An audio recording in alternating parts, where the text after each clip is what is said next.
Hey, it's the Chief Bonding with Board Games and RPGs. We're coming in with part 2 of my Mythic Game Master Emulator. So first of all, you can just skip this and trust me, it works great. It's awesome. You can go buy it on Drive-Thru RPG and you can print it off yourself, or they even have an updated like 2E version that you can get. I have not played with that 2E version.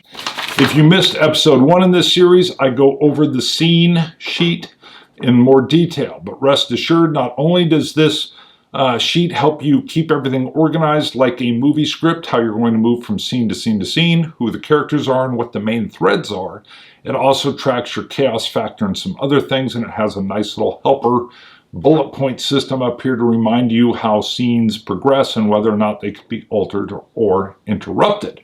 Again, go watch part 1 if you want the full details on the scene layout.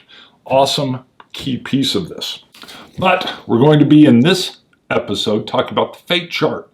This is yes/no questions that you will be asking the Oracle, the emulator. You can get a yes, a no, an exceptional yes, or an exceptional no. On here, you will also be able to get random events, and you can always go in and look at action subject, just to give you sparks of inspiration if the logic of this system isn't coming through. This system, the Mythic Game Master Emulator, relies on you to be using another RPG system. They do have a version you can use with this that comes from them, but whatever RPG you're using, you're playing and following the rules of that system. Stealth checks, combat, whatever it is.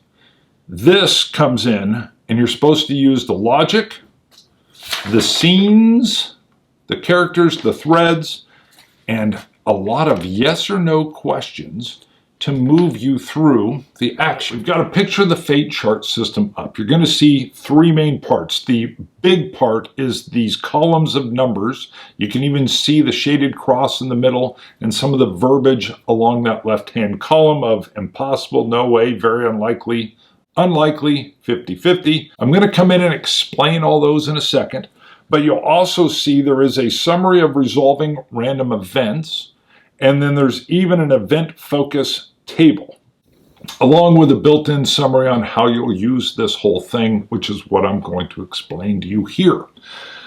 So in order to use this, I first want to go back to the scenario that I set up in the first episode of this emulator.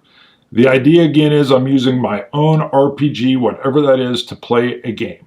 I've already set the scene. The scene is that my characters are a special forces type team. We're going to infiltrate the front lines. We're up in Scandinavia somewhere. We've got to sneak through, get across the front lines, get in behind them, get to a dam, some key dam that we are going to then infiltrate into and blow up, and then hopefully exfiltrate out of there without getting us all killed. So that is, and we got to get all the way back to friendly lines. So that's the gist of what this movie or what this TV show is going to be. Again, go back and see how the scenes and the characters and the threads are set up in part 1, but this is how we're going to resolve GM type situations for if I'm playing solo or co-op, or even if I'm GMing but I want some low prep randomness to come in so it excites me. So let's first go to these numbers. We're going to first start with the chaos rank. You start the game out at a chaos factor of 5, right down the middle. If you're running from scene to scene, so again, movie scene to movie scene, and you're in really great control, everything's going your way.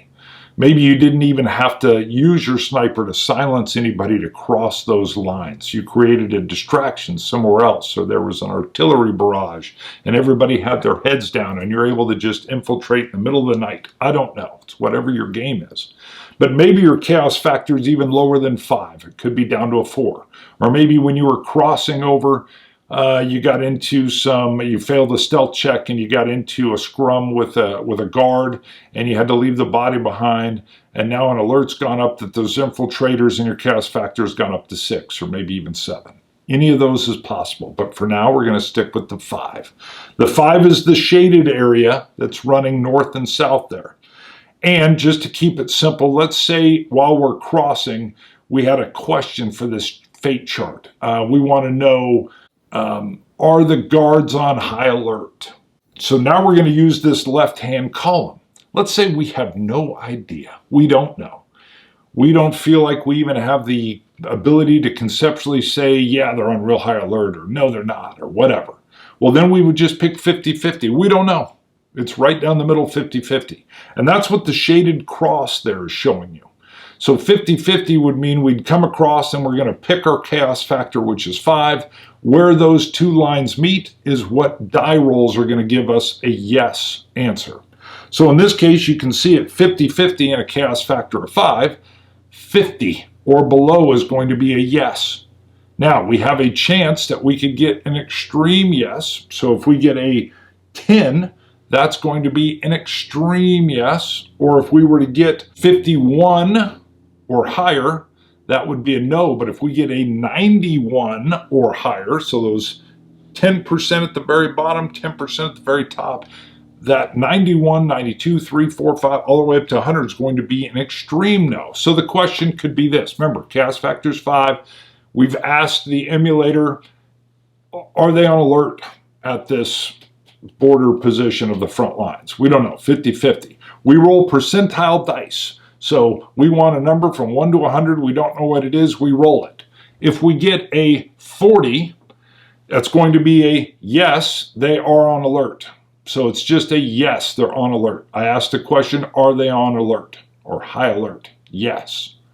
Had we gotten 9, that would be an exceptional yes. So maybe not only are they on high alert, they've doubled the troops in the area. Or while we're crossing, flares come up and suddenly we're spotted. It's usually like, whatever your question is, not only yes, are they on high alert, they've spotted you, maybe is the kicker. Or if we're going down that line, maybe we got a 51. Well, 51's a no, they're not on high alert. So maybe we get a bonus to our stealth as we're coming through. We don't have to, the odds are even more likely that we're going to get across without any problems at all. But if we get a 92, it's even better. Not only are they not on high alert, maybe it's holiday, it's Christmas Eve, and they're drunk, and we get maybe a flat out, you know what, you sail through with no problems. The GMs just make it a ruling, you come across your first sentry and they're passed out drunk. Wow, this infiltration part just got really easy. So that's kind of how you would use this. We're at a chaos factor of 5. We have no idea what their alert status is. 50-50. Great. Cool. Maybe the setup was a little bit different. And maybe whatever the setup was, we already knew they were on high alert. So maybe the question is we cross. Remember, we're still at a chaos factor of 5 in this scenario. But maybe the question to the emulator was, are they shooting up flares randomly? Okay, well, there's our question. But we know since they're on high alert that we're going to assume that it is very likely. So it could have been somewhat likely, very likely, near sure thing, a sure thing, or it has to be. But we're going to go with very likely. So we, again, follow the line across over to chaos factor of 5. Now we find out that a yes is going to be 85 or less. So instead of 50-50, or 50 or below being a yes, now it's 85. We also found out that a hard yes or an exceptional yes is 16. So the odds are even more likely that maybe we get spotted or whatever, and a hard no is 97. So again, we know that the question was, well, we know they're on high alert. As we stealthily sneak across, we're going to have to pass our stealth checks with whatever RPG system, but we've asked, are they shooting up flares? So we come in and go, well, it's very likely. Chaos factor is 5. Roll your percentile dice. I roll. If I get an 85 or less, it's going to be a yes. So if I got an 80, yes, there's a flare that goes up. Well, maybe in the game now we've got there's a are we able to get to cover as we see this flare flying up? You could even re-ask another fake question. You got to be careful. You don't want to chain too many together. But it's either something the rules might handle, or you could even say, hey, do we have time to get to cover? Are we in the middle of an open field? You can ask those questions, but maybe you already know based on your game rules, hey, there's a reaction thing that we can roll. But what if you even got a 16 or a 14? Now it's not only yes, but a hard exceptional yes. So maybe you would state again, oh, not only is there a flare, but you hear German soldiers shouting, fire or something. They've seen us. We're already going to be shot at. Or again, you could get the no flares, but we got a 90 or 98. Again, we're back to, I think we could go back to, instead of drunkenness, maybe they're all out of flares. They have no flares at all. Rule flares out. No longer even bring it up as a question. Maybe I put that in my little notes page on the chart up here. They don't have flares. For whatever reason, they're flare deficient. It's a hard no. So that is how your fate system is going to work. Now, if you'll notice, if we had a chaos factor of 7 with this exact same question, and we're looking at a very likely situation, we are now at 95% chance there's a yes, that there's going to be flares. And it's so small, and a 19 that it's going to be an exceptional yes, and only 100. You'd have to roll 100 if you're going to get an exceptional no. But you can see if the chaos factor goes up, the chance of getting a yes go up. Now, you may ask yourself, well, you can game the system. You could ask questions that are good for you instead of bad for you. Sure, you could game the system. You could cheat yourself in a solo game. I tend to put my players, whether I'm playing with them, into tough situations. I will put my solo players into my PCs into tough situations as well. To me, that's where all the excitement and fun comes from. We passed our stealth check. They're not seeing us. Might there be a flare fired? Oh, yeah, there might be. We're going to roll and find out. Nope. Oh, okay. No flare. Or, oh, yeah, fired a flare. Uh-oh. We already have problems. So you can see also, let's say the chaos factor was 3 and we had very likely. Well, now it's a 65 or lower is a yes. And then you can see the exceptionals in there as well. So it's a system of, what is the chaos factor? And then what do I think the situation is? If I have some logical cues that it's better or worse, great. If I don't know at all, 50-50. And then you just line them up, roll your dice, you've got the question, and now you've got an answer. So random events, if you roll doubles and they're within your chaos factor. So again, let's say my chaos factor is 5. If I roll 55, 44, 33, 22, or 11, we're going to have a random event. Now the rules say that the random event can be associated with what we're doing. So in this case, stealthily coming across, but it doesn't have to be. We will go and roll on the event focus, which you're seeing is right below the summary of resolving random events. We're going to roll percentile dice here, and it's going to give us a very detailed description of who it's involving. So you can see it could be a remote event. I have no idea what that is. We could roll on the back. We'll get to some of those here in a little bit, but it could be something that happens in the zeitgeist of the war. Not that the war is over, but maybe somebody hands you a newspaper as you get ready to cross the front lines and you find out that D-Day's happened. June 8th, who knows, there's a newspaper and you're like, oh, D-Day's happened. It could be something like that. You could have an NPC action. Now again, if you have an NPC action, you're going to go to your character list. If you have more than one person on there, you will. You're going to roll whatever. Maybe you've got 8 people there. You're going to roll an 8-sided die and it's going to tell you character number 4, whoever that is, this is an NPC action. They're going to be doing something. Let's go back and say it's this lieutenant, this wet behind the ears lieutenant that you were given control of that I spoke of earlier. and they're now doing an action. Doesn't necessarily mean it's bad, but it could be. You've introduced a new NPC. So right here, you're going to just roll up this new NPC, either what would be logical, or you're going to, again, factor in, and I'll go to this action subject on the back in a little bit and show you how it works. But you can see you're going to have all these options. I don't want to walk through every single one. I've got the photo up there. You can see what they are. But it could be a thread, which is, again, on your sheet. It could be a character. It could be one of these remote events, or even something called an ambiguous event.